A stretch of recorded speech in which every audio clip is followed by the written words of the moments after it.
The wind had no mercy that summer. It came crawling out of the desert like a wounded animal, carrying with it the smell of dust and something older, something that remembered every death this land had ever seen. The horizon shimmered like a dying flame. 1,000 acres of thirst stretched around Elias McGraw's small ranch, a patch of earth too stubborn to die and too proud to bloom. The sun didn't rise anymore, not really. It burned its way into the day, as if punishing everything that dared still live beneath it. Elias leaned on his fence post, hat tipped low, watching one of his cows collapse into the sand. He didn't curse. He never did. Just knelt beside her, brushing his calloused hand over her hide, whispering something half prayer, half farewell.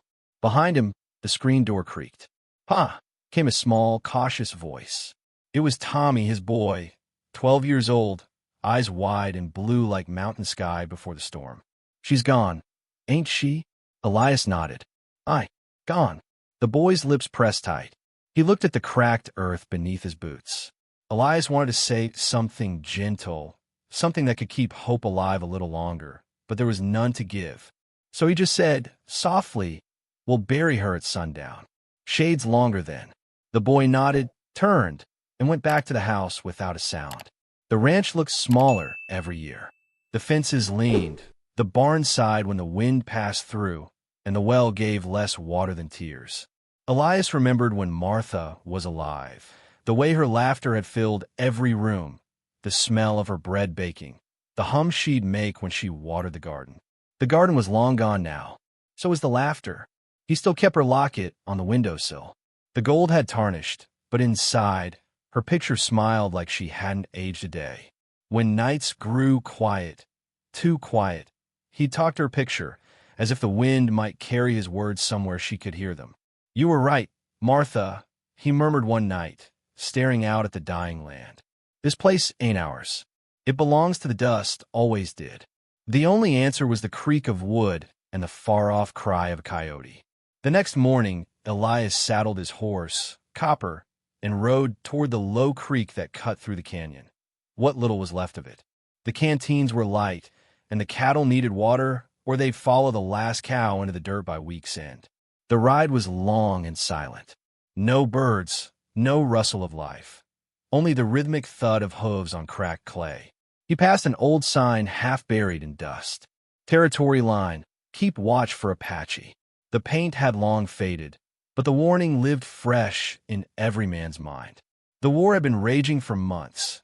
Raids, counter-raids, vengeance piling upon vengeance. The settlers called them savages. The Apache called them thieves.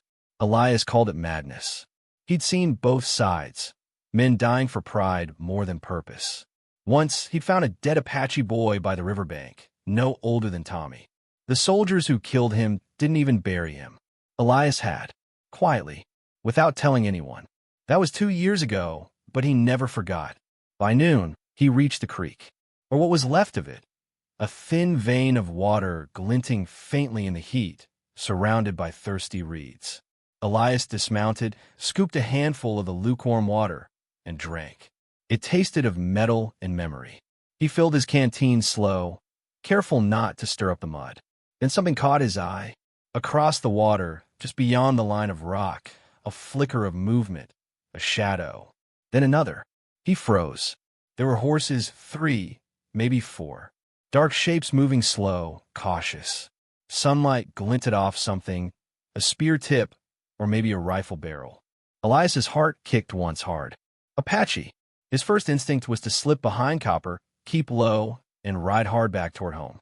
But something stopped him, something that sounded in the hush between heartbeats like her voice. Martha's voice. Offer water. Always. He could almost see her, standing by the well, apron tied loose, smile soft as dusk. Even an enemy gets thirsty, Eli. The Lord don't choose who the rain falls on. He stood there for a long moment, torn between fear and faith. Then, with a slow breath, he lifted the canteen from his belt and raised it slightly in the air, a wordless offer. The shadows hesitated. Then one figure stepped forward, tall, proud, and lean as a spear. His hair was bound with leather, his face lined with exhaustion and dust. Behind him, two others followed, one older, carrying a bow, and a younger one, a woman, clutching her shoulder, blood dark on her sleeve. The sight of that blood stole whatever fear remained in Elias. He crossed the shallow stream, each step deliberate, showing his empty hands. The leader watched, eyes sharp but wary. The woman swayed on her feet, too weak to hide it. Elias stopped a few paces away, then crouched and set the canteen down on the sand between them. No words, just water. The leader looked from Elias to the canteen, then back again. Slowly, he knelt and lifted it. The woman drank first, trembling hands, trembling breath. Some of the water spilled down her chin. Elias wanted to reach out to steady her, but stayed still as stone. The leader nodded once, a gesture halfway between gratitude and disbelief. He handed back the canteen, lighter now. Elias took it, capped it, and simply said, in a voice rough as gravel, more where that came from. The man didn't answer. He just stared for a heartbeat too long, as if memorizing Elias's face, then turned and helped the woman back onto her horse. They rode away without a sound, fading into the horizon like ghosts made of dust. Elias stood there long after they disappeared. The sun slid low, painting the canyon in red and gold. Copper shifted beside him, uneasy, as if sensing what the world would soon say about this act. He filled the canteens again, slower this time, and whispered into the empty air. "You always said kindness costs less than hate, Martha. Guess I'll find out what the bill comes to." That night, the town of Dry Bend came alive with talk. Old Sheriff Reed Holloway came by, boots heavy on Elias's porch. He was a big man with the weariness of too many years of keeping order in a land that refused it. Said he'd heard Elias was seen riding near the Apache trail. "Eli," he said, scratching his beard, "you ain't gone soft, have you? Men seen you handing water to redskins." Elias met his gaze steady, the lamplight flickering between them. "They were dying, Reed." Reed's jaw tightened. "So it will a lot more if you start making friends across the line." He turned to leave, but before he stepped off the porch, he muttered, "You're a good man. Don't let that get you killed." The door closed. The house felt colder. Elias sat by the window long after Tommy went to bed. The canteen sat on the table beside him, half full. He ran a thumb over the dented metal, thinking about the eyes of the woman who'd drunk from it, the way they'd looked not angry, but lost. He wondered if her people were sleeping safe tonight. He wondered if his kindness had bought peace or trouble. The stars blinked faint above the heat haze. He thought he heard coyotes again, but maybe it was the wind carrying laughter that wasn't there anymore. He lifted his gaze to the locket by the window. The moonlight touched Martha's face, faint and silver. "Water makes kin of all who thirst," he whispered. Outside, the wind answered with a long sigh through the grass. The same wind that carried rumors to town, the same that whispered through the Apache camps, telling both sides that a poor rancher had offered water to his enemies. And somewhere in that dry, tired night, the war, though no one knew it yet, had begun to change. The days that followed were heavy and strange. Elias could feel it in the air, the way silence carried weight, the way eyes followed him at the general store, the way conversation stopped when he walked in. Word had traveled faster than the wind. The poor rancher gave water to Apaches. Some called it foolish. Some called it treason. But no one called it kind. Even his boy, Tommy, had questions. "Why'd you do it, Pa?" "They're the ones the soldiers warn us about." Elias didn't scold, just put a rough hand on the boy's shoulder and said, "When a man's dying of thirst, he stops being anyone's enemy." Tommy thought on that, but his young mind wasn't built yet for such heavy truths. He just nodded, slow, and went quiet again. That evening, Elias sat on the porch, the desert wind whispering through the brittle weeds. He was fixing his saddle strap when Copper raised his head, ears flicking toward the horizon. A sound, faint but certain. Hoofbeats. Elias stood. The sun had dipped, and dusk was painting the land in rust and violet. Out of the haze came 3 riders. No torches, no flags. Silent as ghosts. Apaches. He didn't move for his rifle. He just watched as they rode closer. The one in front dismounted first, the same tall leader from before. His expression was carved from stone. Behind him rode the young woman, the one with the wound on her shoulder. She looked worse now, pale, eyes dull with fever. Elias stepped forward, cautious but unafraid. "She's hurt." The leader said nothing, but his eyes said yes. Elias pointed to the porch. "Bring her." The man hesitated. It was a fragile moment, one breath away from violence or grace, then nodded. Together, they carried her onto the porch. Elias fetched water and cloth. The wound was deep, a bullet by the look of it, but clean through. She'd been bleeding for days. As he pressed a damp cloth to her skin, she winced. Her breath came short. He spoke softly, not sure she could understand. "You'll be all right now. Ain't no harm meant here." She looked at him then, eyes dark and bright all at once, like storm clouds trying to hold lightning. No words, just that look. A question, a disbelief, a kind of sorrow too old for her years.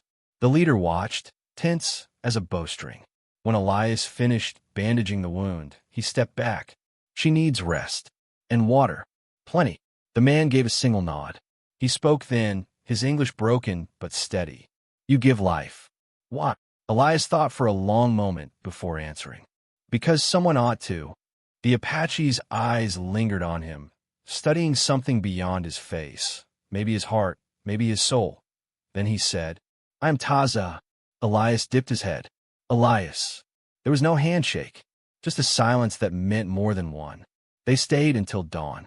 The woman, Allah, Taza called her, slept in the small barn, wrapped in Elias's spare blanket.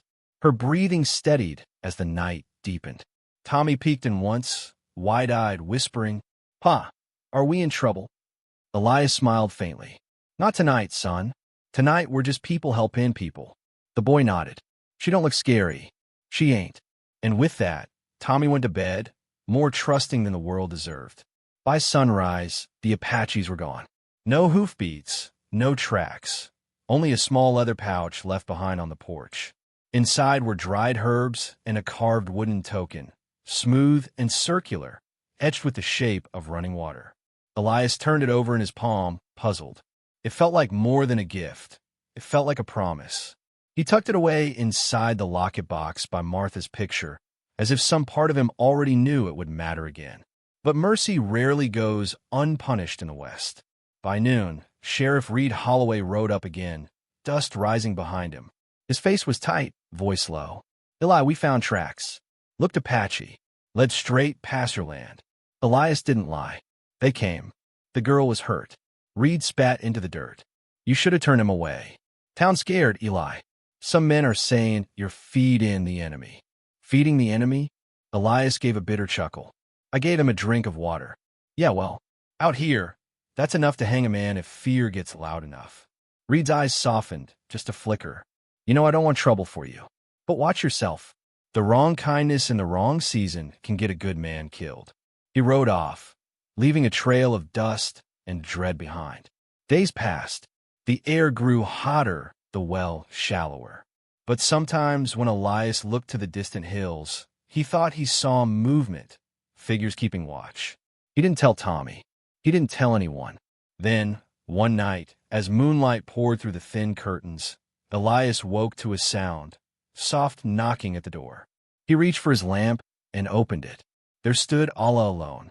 Her wound had healed some, but her face was thin, eyes heavy with something unspoken. She carried a small bundle wrapped in cloth, roots, herbs, something earthy. She held it out to him without a word. He understood. Medicine. A gift. He stepped aside, gesturing toward the table. "You can rest a while." She entered quietly, bare feet making no sound. The house smelled of smoke and tiredness. She looked around, at the wooden walls, the empty chair where Martha once sat, the child's boots by the door. Elias brewed coffee. She didn't drink, but she smiled faintly at the smell. After a while, she touched her chest, then pointed to him. "Taza, brother." Elias nodded. "Your brother. He's a good man." She tilted her head, searching for the right words. "You good heart." Elias looked down, almost shy under the weight of her honesty. "Ain't many left like that around here." Her eyes softened. For a long moment, they just sat there, two souls from different worlds, bound by silence, and something wordless, deeper than friendship but gentler than love. Outside, the wind moved through the grass like a sigh. Before dawn, she was gone again, but this time, Elias found fresh bandages neatly folded on the table, and beside them, a single white feather. He didn't know its meaning, but it felt sacred. He placed it beside Martha's locket. Then came the storm, not of rain, but of rumor. By week's end, a rancher was found dead near the ridge. Sam Harlow, a man who'd long hated the Apache and carried a revolver on each hip. Tracks led toward the canyons, toward the same trail that cut behind Elias's land. The town buzzed with fury. Men gathered outside the saloon, fists clenched, voices sharp. Elias heard the whispers. He helped them. He's one of them now. That poor fool's gone soft in the head. Tommy came home from the mercantile crying. Another boy had called him Red Lover. Elias knelt, took his son's face in his hands. You hold your head high, boy. Kindness ain't weakness. But he said it with a heart that trembled. Because he knew, in this land, kindness could kill. That night the wind shifted. He felt it before he heard it. The low murmur of horses somewhere near the ridge. Torches. Voices. The townsfolk were riding out, and they were heading his way. Elias stepped onto the porch, the old boards creaking beneath his boots. The stars above seemed smaller somehow. The desert was holding its breath. He looked toward the hills, where the Apache trails ran dark and hidden. Somewhere out there, Allah and her people were watching too, their lives balanced on the same fragile edge as his. He reached into his pocket, feeling the smooth curve of that carved token. Running water. He closed his hand around it, whispering to the night, Lord, if mercy's a crime, then I reckon I'm guilty. The hoofbeats grew louder, and in the distance, torches began to bloom like angry suns in the dark. The night came alive with fire. From a ridge, Elias could see torches crawling across the land like angry stars. Men on horseback, moving fast, the orange glow licking at the horizon. The wind carried their voices, rough, drunken with fear. Get the Apache. They killed Sam Harlow. Ride south. They're hiding near McGraw's place. Elias felt the air tighten around him. He turned to the barn. Tommy, he called, voice steady though his hands weren't. Inside. Now. The boy stood at the door, barefoot, clutching his mother's old Bible. Pa, what's happening? Elias swallowed hard. Just the kind of foolishness men do when they're scared. He bolted the door, loaded his rifle, then stopped, staring at it, heavy in his hands. He'd killed before, coyotes, rattlers, but not men, not neighbors. The hoofbeats grew louder.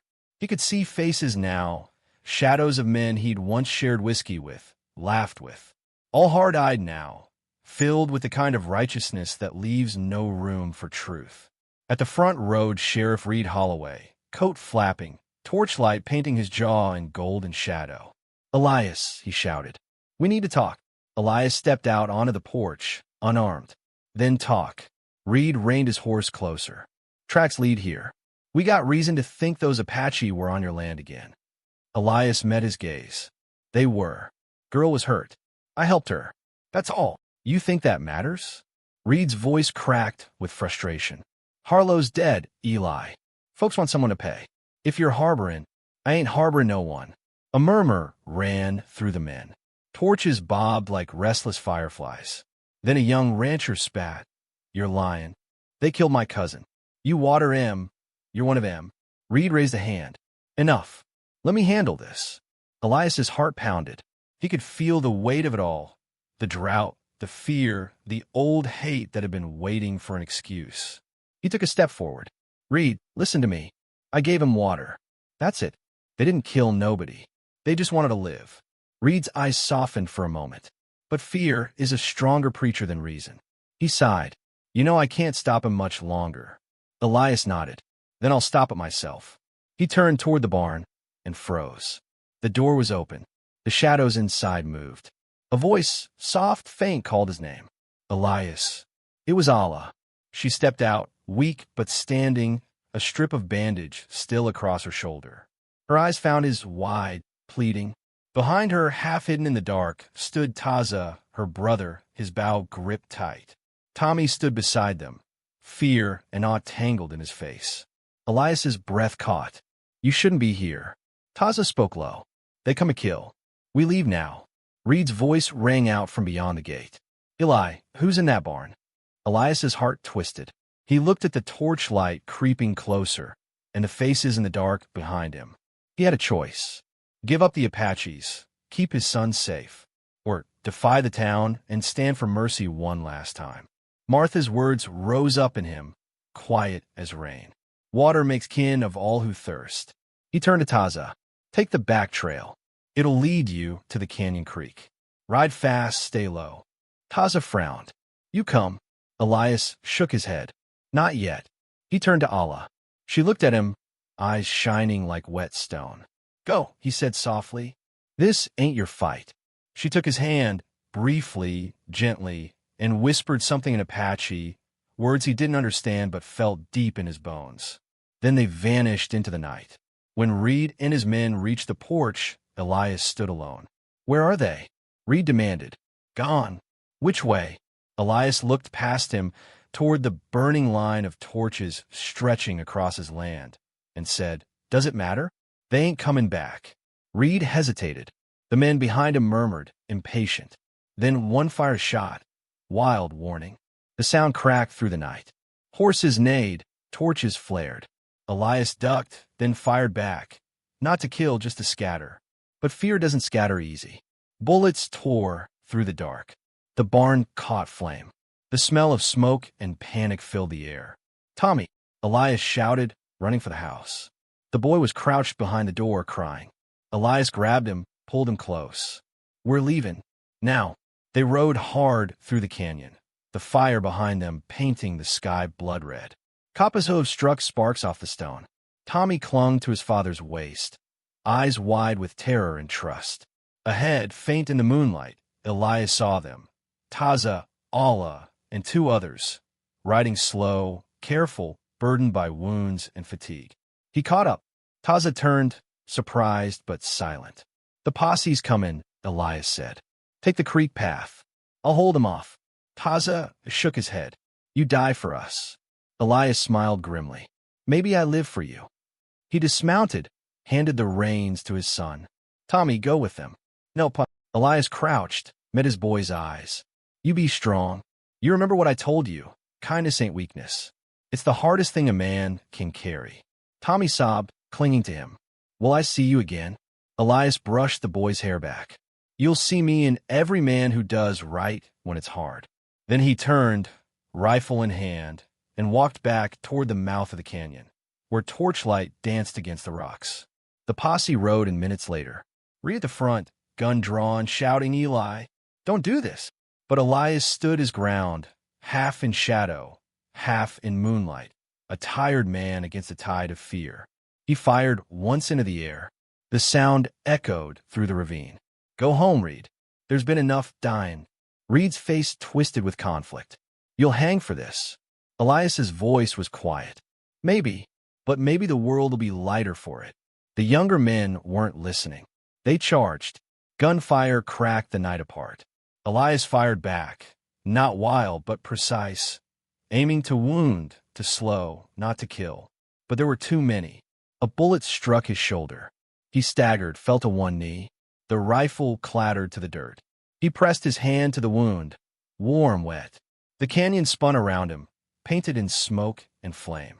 Then, through the haze, he saw them, Allah and Taza, standing on the ridge above. Taza drew his bow. Allah knelt beside Tommy, whispering prayers. Reed saw them too. "Hold your fire," he yelled, but too late. One of the younger ranchers fired again. Elias felt the world tilt. The sound of water filled his ears, soft, rushing. The creek. The same creek he'd given water from. He fell beside it, his fingers touching the cool surface. It felt like peace. The gunfire faded. The wind returned.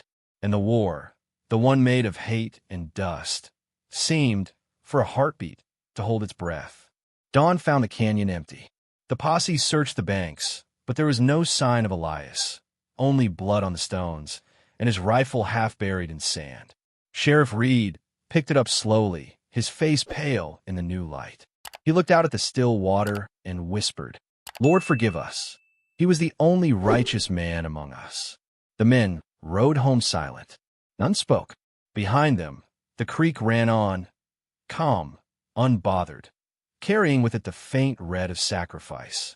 And somewhere beyond the ridge, far from the reach of vengeance, Allah and Tommy led Copper through the dawn, toward the mountains, toward a place where the air was clean and mercy still meant something. The desert always keeps its secrets, but not forever. Months passed, and the land began to change. The sky, once pale and dry as bone, grew heavy with clouds that wandered down from the northern rim. The wind that had once carried the stench of smoke now brought the smell of rain and mesquite blossom. The war, that short, furious dance of dust and rage, had burned itself out. The cavalry came late, as they always did, when there was nothing left to save. The Apache bands melted into the high mountains, and the white ranchers buried their dead with tight lips and hollow prayers. And there was talk, whispered from town to town, of a man who gave water to his enemies and vanished into the canyon that same night. Some said he drowned. Some said he ran with the Apache. Others swore they saw him walking the ridges at dusk, carrying a pail, searching for someone still thirsty. But Tommy McGraw knew better. He grew into a quiet young man, tall and lean, with the same solemn eyes as his father. He lived with Allah and her people for a time, years that softened the anger in his chest and taught him how to listen to the earth instead of trying to own it. Allah never spoke much of that night. When he asked her what she had whispered to his father before she rode away, she only smiled and said, "I told him his kindness would not die." And in time it didn't. When Tommy was old enough, he came back to the old ranch. The house was gone, burned down to its stones, but the well still stood. The windmill was half collapsed, creaking like an old memory. He cleared the debris, rebuilt what he could, and carved a new name into the fence post, McGraw's Crossing. He dug the well deeper, and the water that came up that year was clear and sweet, sweeter than it had ever been. Some said it was a miracle. Tommy knew better. He whispered into the bucket before he drank, "Thank you, Pa." Years passed like smoke through sunlight. Allah returned once each spring, bringing news from her people and gifts for the children of the valley. She and Tommy built something rare between them. Not romance, not at first, but a patient bond born of shared loss. She helped him build a small chapel near the creek, open to all, Apache, settler, drifter, child, anyone who carried thirst in their soul. And each year, more came. Some to pray, some to rest, some to remember that a man once died rather than deny mercy. They called it the House of the River, and on its walls, Tommy carved words his father used to say when the nights were hard. Kindness ain't weakness. It's the hardest thing a man can carry. One summer evening, long after the town had stopped speaking of blood and raids, a stranger rode in. An old man with gray in his beard, eyes tired but gentle. He asked for water. Tommy brought him to the well. The man drank slow, savoring it. Then he looked up and said softly, "This land remembers him, don't it?" Tommy nodded. "It does." The stranger smiled. "I was there the night your pa stood in that canyon. Ree Holloway's my name. Sheriff once. I've been trying to make it right ever since." Tommy said nothing. The old sheriff took off his hat, stared at the horizon.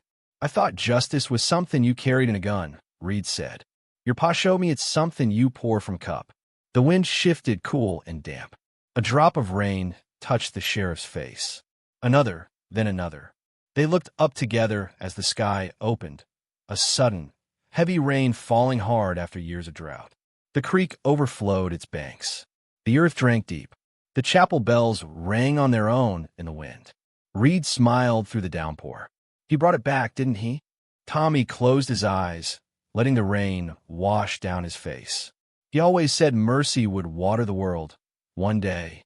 And that night, as the land bloomed again, the people came out of their houses, out of their tents, standing in the open with faces turned skyward, laughing, crying, letting the rain baptize them all. Somewhere, far out on the canyon rim, lightning struck the river stones, and for just a heartbeat. If one looked close enough, one might see a man standing there, coat torn, hair wild in the wind, holding a bucket by his side. A faint smile, then gone, like a ghost that never wanted to haunt, only to bless. Years later, the story became a song. Old drifters would hum it by campfires. Children would whisper it before sleep. The refrain was always the same. A poor rancher gave water to his enemies, and the desert gave him back a river. And when travelers came through McGraw's Crossing, Tommy would hand them a cup of cool water and say, "This place stands for him, for every soul who chooses mercy when the world teaches hate." He'd smile, tilt his hat, and add, "Go gentle now, and carry a little water for the next soul you meet." The sky above would shimmer gold with dusk. The wind would carry the scent of rain and sage, and the river would murmur softly, as if remembering a man who once believed that even enemies deserve a drink on a hot day. So when you pass through the old country and see a lonely well by the road, stop for a while. Listen close. You might hear him still, the whisper of boots on dry earth, the creak of an old bucket, the sigh of a man who found peace in a simple act of mercy. Because that's how the war truly ended. Not with bullets, not with vengeance, but with water shared between enemies, and hearts that remembered what it meant to be human. If this story found you tonight, if it reminded you that kindness can outlive fear, then leave a like, share it with someone who needs a little light, and tell me in the comments, where in this wide world are you watching from? Because no matter where you are, desert, city, or sea, there's always a river waiting to remember you, too.